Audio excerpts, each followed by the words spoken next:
Hello, everybody. I am at the hospital. We're doing an infusion. I do this once a month.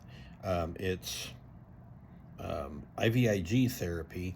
Anyway, I'm talking to my nurse, Megan, and every time I come in, I kind of think of things.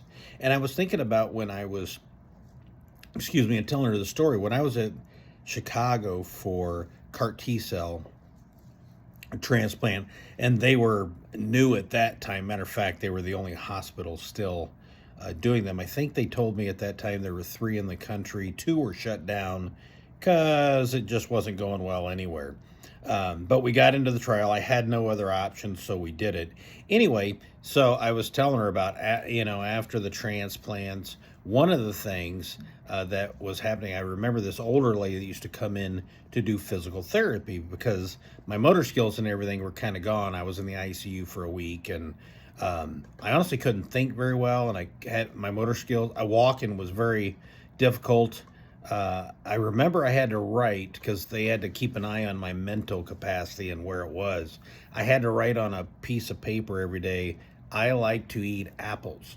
And when I got out of there a month and a half or so down the road, then we had to stay in-house close to the hospital.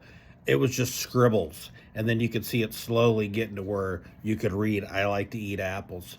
And then it got better. So trying to get my brain restarted because it wasn't good. But anyway, this lady would come in, and I wish I knew her name. And she was pretty old, but she was so sweet until we got to work. Then she would make me do physical therapy, get up and walk and stuff like that. And she would help me because I couldn't walk very well. I was very weak. But I remember wanting to cry because it was so hard. But she forced me. She kept me going.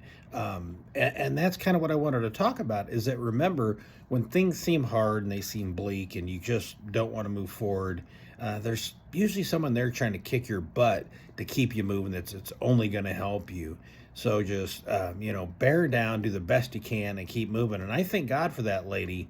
Because she was hard on me and made me get moving. Excuse me.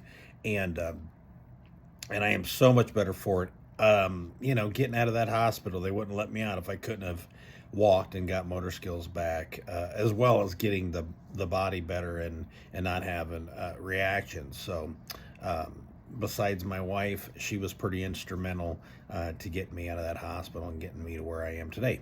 Anyway, I hope that little story helps you, and I will talk to you soon. Keep positive, keep smiling, and put a smile on somebody else's face today. We'll talk to you soon.